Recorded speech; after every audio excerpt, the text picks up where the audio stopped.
Hi everyone, welcome to the first of our Knox Thomas podcasts. You know, the first thing I pose that we'd talk about is health and safety is effectively everyone's problem.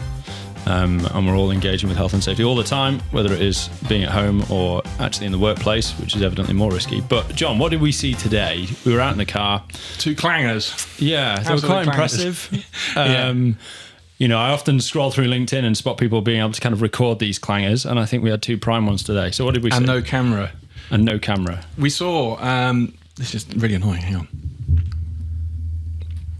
I have to get comfortable. All right. We saw 2 what would be called ladder violations or worker height violations. Yeah.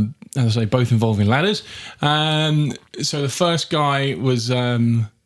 the first one we saw was an inadequate ladder. I could only put it as. Yep. About 3 feet too short. And the crazy thing is, you see the problem quite obviously. Ladder too short, stacked up like at quite an angle. Yeah, on the kind of corner.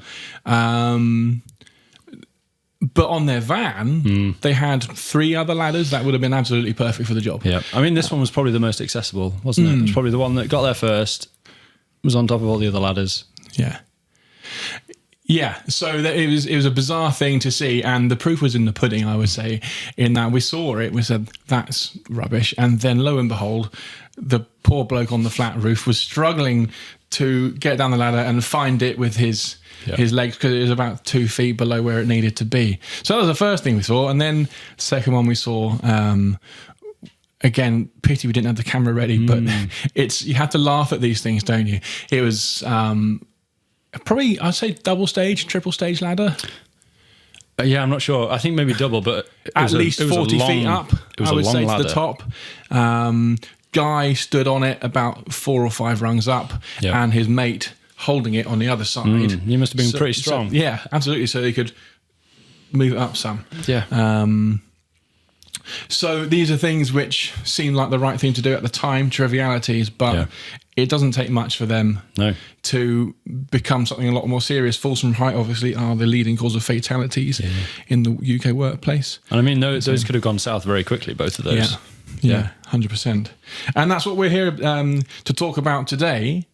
Got our 5 latest HSE prosecutions from their very own website. So a bit of a disclaimer or warning for anyone listening to this. You know, I'm going to spare some details, but you know, we're talking fatalities. We are talking amputations and life-changing injuries, which are no laughing matter. Yep.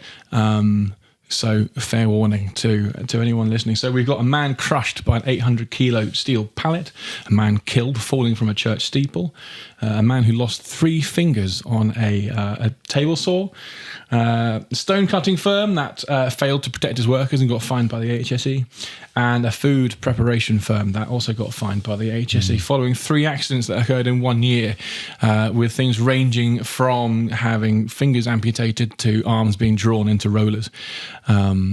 So all pretty grim stuff. And it's what we are here to prevent. Yeah, entirely. And what I really like about these HSE investigations or summaries is they always kind of patronisingly say they could have so easily been prevented, and you know it's true, they could have been if they'd been managed, if the risk had been managed properly. So the first one was, as I say, this chap. He was father of 2. Some sort of a lifting operation on their site, over 800 kilo steel pallet. They were lifting it, and for one reason or another, it fell off, and landed on his leg, and he had to have that leg amputated. So the investigation by the HSE found that the company hadn't implemented a safer system of work. You would presume that this is something that they do fairly frequently. And it's, as we were saying, it's one of those things where you have your variety of different factors that can influence an operation or an activity, and one day all these different factors align, don't they? And that's when the accident happens. But yeah, in any case, leg crushed amputated. But I mean, the items you've touched on there on the HSE, all the examples you've given, you know, we can easily look at the HSE and be like, okay, these are just kind of abstract or potentially abstract. You know, I'm removed from them.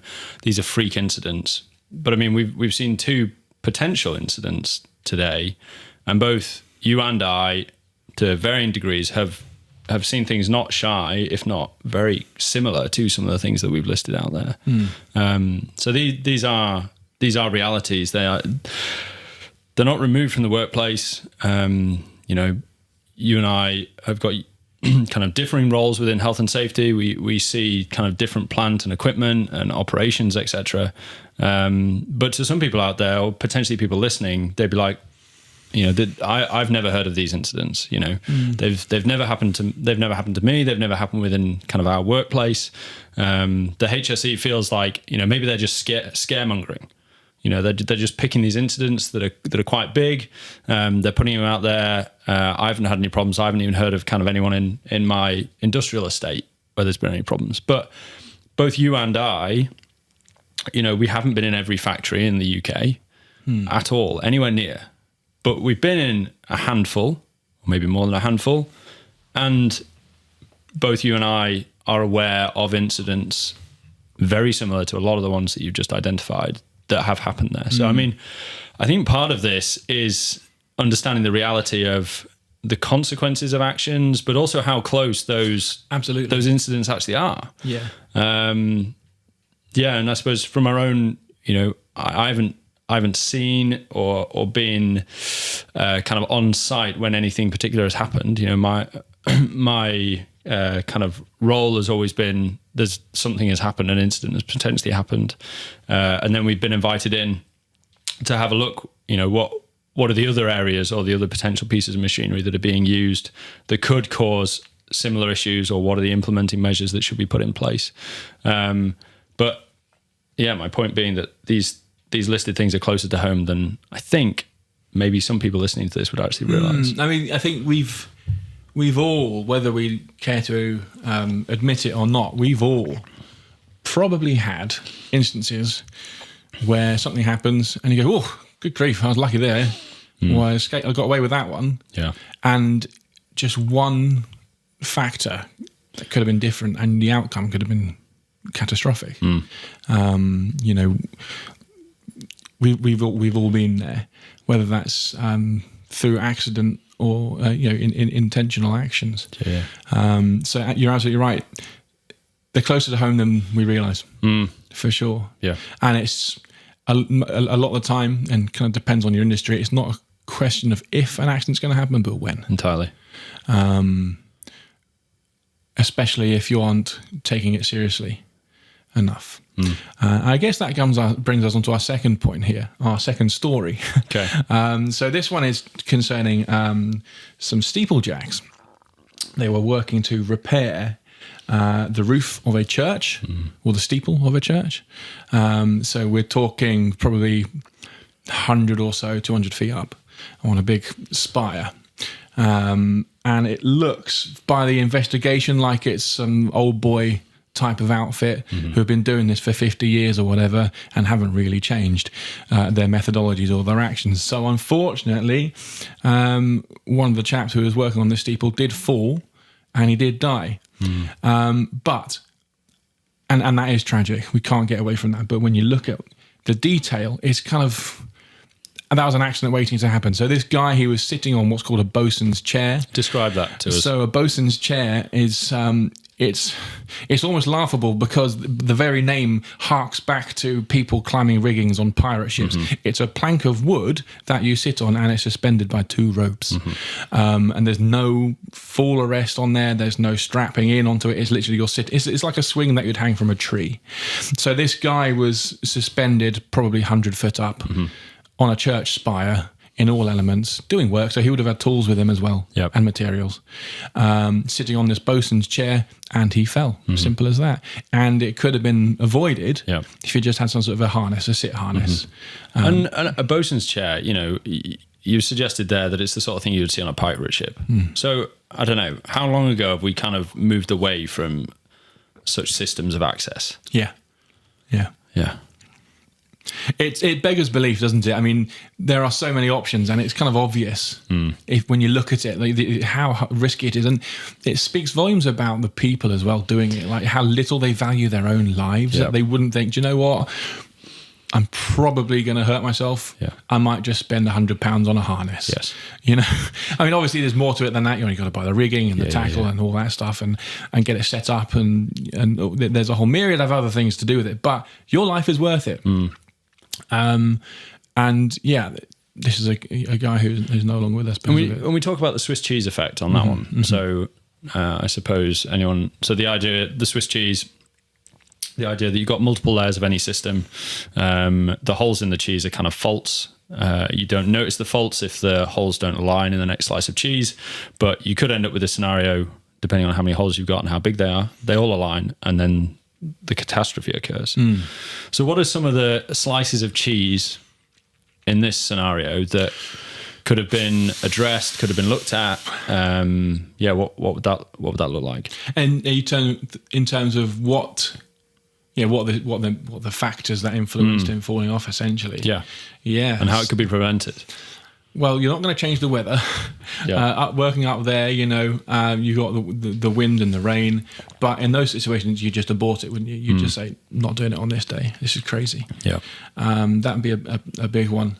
What are the other factors? You're limiting the amount of equipment he'd have up there, the amount of time he's up there as well, fatigue. Some sort of training as well, or a lack thereof. Any sort of safety awareness training would tell you that's a stupid idea, but it also make you aware of what the thing to do would be. How to do that safely. I suppose, the biggest one in that one, I mean, it feels like just one slice of cheese with a very big hole. Their means of access, no sort of safety mechanism, anything like that. But there's probably an awareness piece, which is probably the first thing, the biggest thing. That's what I mean by the training. Yeah, absolutely.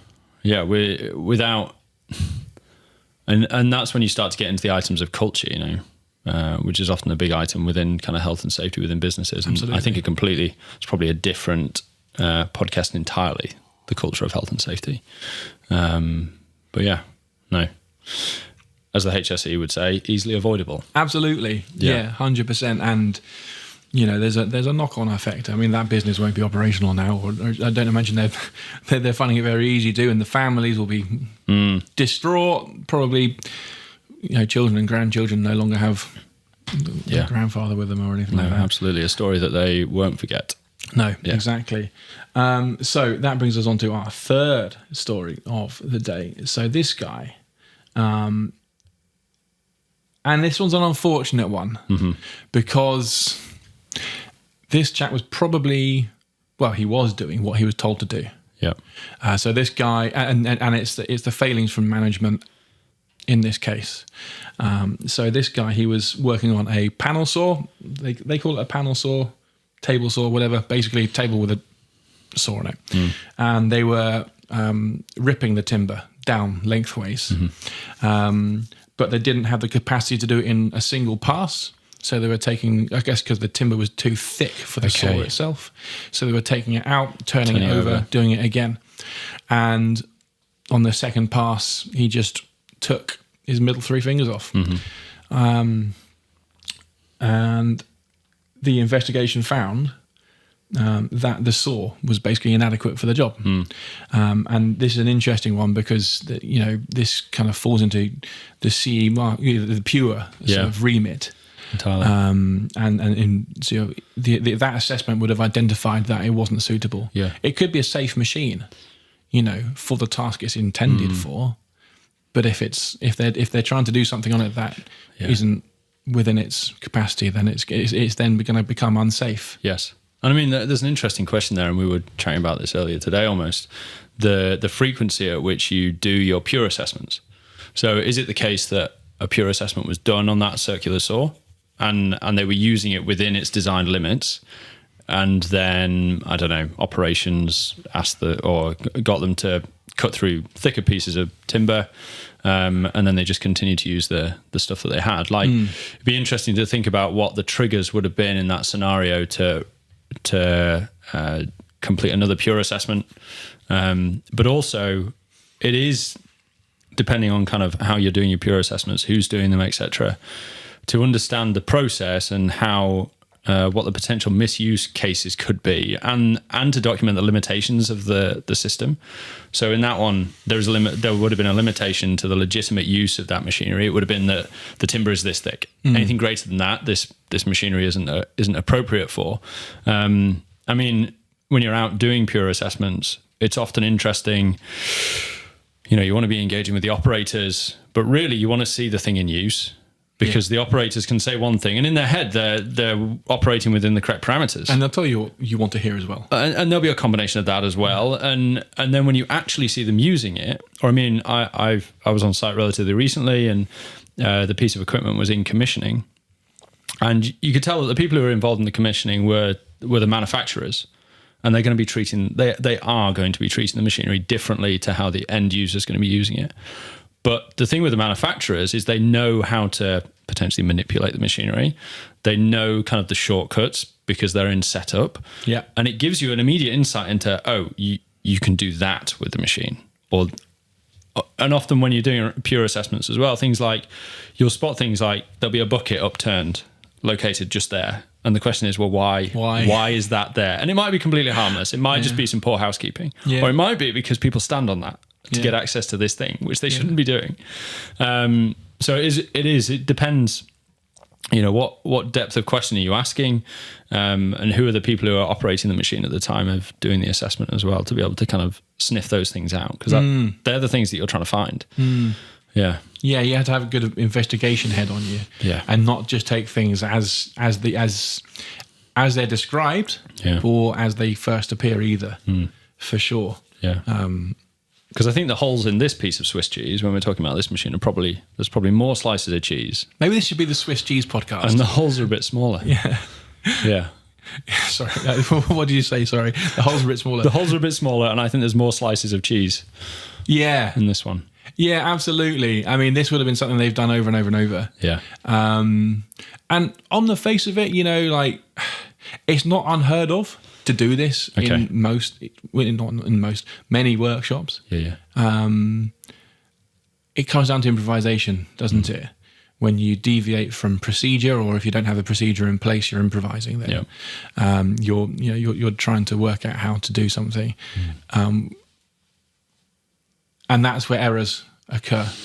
Yeah, that's where the issues often happen. So highlights that importance as well of having procedures in place. Yeah, because if you had a robust procedure in place, you'd identify that it shouldn't be used for that at all. Yes. Or implement appropriate control measures. I haven't seen this particular piece of work. Yeah. I mean, if they're doing this, it would tell you that the riving knife has been removed. Okay. That's the part which goes above the blade. Right. Yes. Which gone protects. I forget what it protects, but normally you have to have like a hinge protector on top of it, so that you can't touch the top of the blade. Okay. But I think that's what it does. It stops the timber being pinched. Yes. And then kicking back at you. Okay. So that would only really happen if you've removed a guard as well, or if it's an ancient equipment and it was never on it in the first place. Yeah. No, again, improvisation. Yeah. So, next story then, 4 out of 5. So, this one is interesting. There's no actual accident as such. Okay. The HSE have just found that it's a rubbish working environment. So, they're stone cutters. And so, the obvious thing to do that comes to mind when you're talking about that is silica dust. And it's essentially asbestosis, isn't it? It's a similar sort of substance. And you need to control it. And the HSE have gone in and seen that they're not controlling it at all, and they've given them notices about that. And if you look at the photos, there's just dust everywhere. There's no extraction. I dread to think what the PPE looks like that they're using and how clean that is.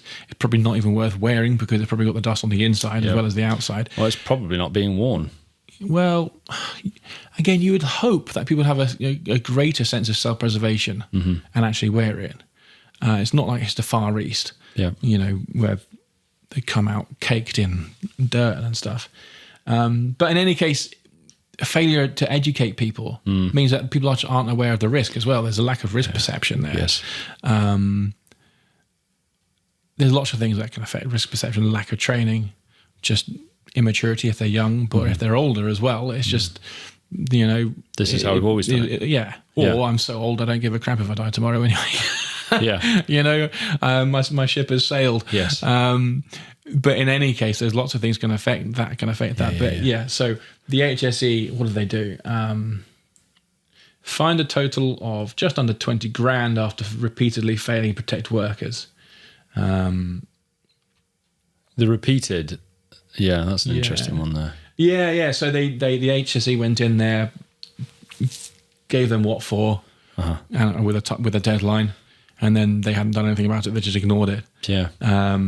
Which seems to happen fairly frequently, actually. People think that people sort of just completely misunderstand or just underestimate the powers that the HSE have. Ultimately. Yeah. I mean, that's just, all of these, I suppose they're just different in how kind of daft they are.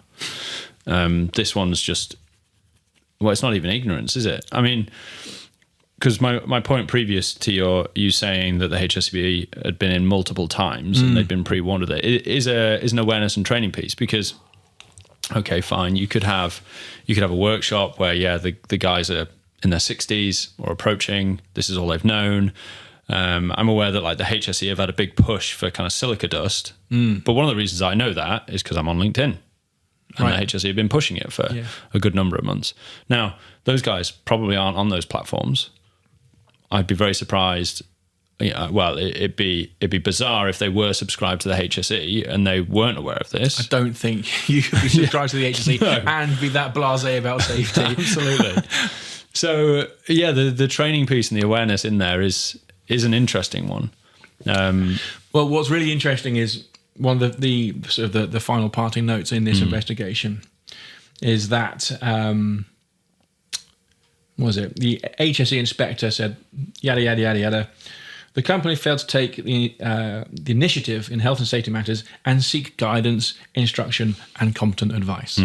That was sort of their observation, one of their key observations here. So they acknowledged that they didn't know what they were doing, but they should have got some advice. Yeah, absolutely. And that's what we're here for. Yes. Yeah. So our last story of the day, and there's some absolute clangers in here. So this is a food manufacturer, and this is obviously a news release from this year, from now, but it's relating to accidents that occurred in 2022. 3 accidents in 1 year. So a woman's arm was drawn into a conveyor belt.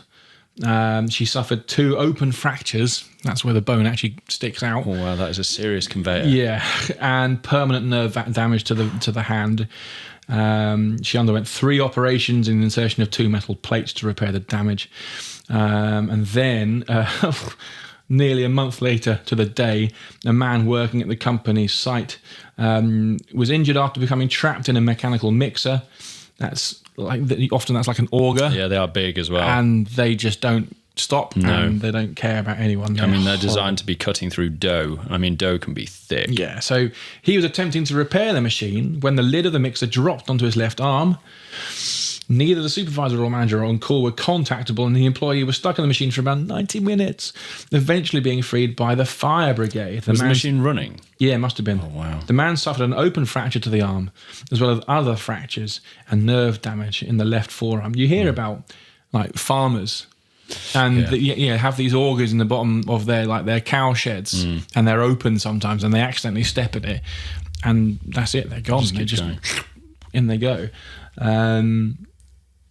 And then on the 4th of December 2022, so 6 months later, a woman had a finger severed after her hand became entangled in an unguarded drive belt on a machine that should have been pure assessed that she was operating. She was also left with ongoing nerve damage to the hand. So we got 3 absolute clangers there, which could have all been avoided if they had assessed the equipment and sort of put some engineer controls in, basically. Yeah. Well, what was the HSE's kind of statement, conclusion of you? Company failed to keep employees safe from the risks, obviously, that training was inadequate and monitoring insufficient to rectify issues. The risk of injury is higher when machinery becomes unreliable and develops faults. So it's potential that they had guards, but they just didn't repair them when they fell off, or they probably removed them for cleaning and didn't put them back on, or any manner of things. That's reading between the lines. That's kind of where it's at. But the company was fined £573,000 in order to pay £12,000 in costs, which is enough to scupper a business, isn't it? You know, and that's the least of their problems. It's lucky that they only got away with that, to be honest. Well, I'm surprised they've got any employees who want to work there.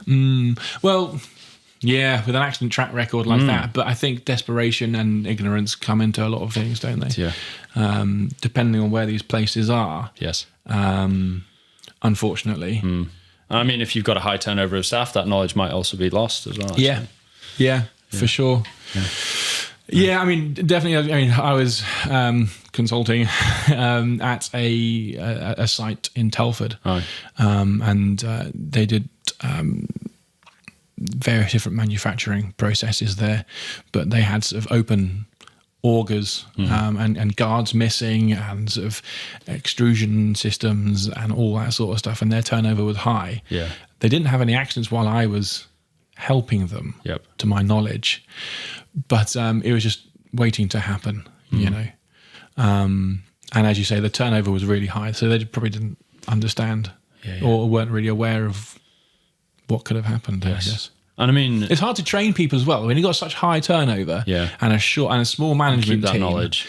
It's hard to train people up so they actually are competent to operate the machine on their own and are aware of the risks. It's hard to get any sort of a safety culture as well. Yes. When you're starting from ground zero over and over and over again. And I mean, that's one of the benefits of having a third party come in. You know, the last items there mostly would have been picked up on a pure assessment. And if it's difficult to retain knowledge, well, you need to make sure your safeguards are certainly in place. Yeah. You know, and how do you do that? And how do you, because I think the interesting thing about the pure assessment, the CE marking, the same with then using kind of quasi-legal machinery standards, is that you then get an understanding and a benchmarking of what are the safety measures that should be implemented on these particular machines, how they should interact with one another, what's the reliability they should be like, and then we can kind of get away from a lot of, well, particularly the last case that you demonstrated there or exampled, those wouldn't have happened. Yeah. I mean, as you say, like these collective controls are what we're looking for. Yeah. Rather than individual ones. So training ultimately is an individual. Yeah. Training doesn't protect everyone, does it? No. And you're right. If the machine was just made safe in the first place, just remove the hazard altogether, or isolate. Yeah. You know, through guarding. Yes. That would have been the right thing to have done. Yeah. And it sounds like in some cases they were like that. They like originally, but there's probably a lacking maintenance regime or inspection regime in place. Yeah. So these things aren't identified, or if they are identified, there's no one responsible to actually rectify these problems. Yeah. I mean, I think, you know, we want to kind of bring this home, and obviously we're here as experts in machinery safety and health and safety. We want to really highlight that we've got a list of examples there that could have actually been very easily avoided should kind of professional industry advice been sought by a multitude of people within any one of those businesses. And those could have been avoided. You know? Yeah. We want, lots of businesses talk about kind of zero harm or wanting to ensure that people go home safe. And this is that. Yeah. And what's interesting is, a lot of people, you know, a safety consultant isn't a new thing. It's not unheard of, is it? So people will know they exist. They won't engage with them because they think it's too much of a faff or they cost too much. But look at the impact of these accidents. Over £500,000 in fines and unheard of amounts of other indirect costs. As a result of that, you know, what's the easier option then? just get someone in. Oh, absolutely. Just give you some to guidance. help you. Yes, it's worth it. Yeah. Exactly. Because we're not there to be consultants, people like you and I. We're not there to kick asses and cause a scene and make problems. Yeah, we're there to solve them and help you avoid these things from happening. Yeah, absolutely. And so it's almost like an investment. Oh, it is. And how you kind of navigate that, and because most companies, most operations see health and safety as an additional cost, as a headache, and they'll engage with it when there's a problem. Reactive. Yeah. But if someone's broken their arm or whatever it might be, you can't go back and fix that. It's happened. No. So, yeah. So what is our kind of conclusion to this then, Jon? Get help. This is it. These accidents do happen. Yeah. If it hasn't happened to you, then you're lucky, and sort of keep one eye on the horizon. Yeah. And work safe. Yes. If you aren't managing safety directly, then make sure someone is in your workplace. Yeah. And if there's no one competent to do it, get some help. Essentially. Yeah. And reach out to us at Knox Thomas. Absolutely. We can help you with that.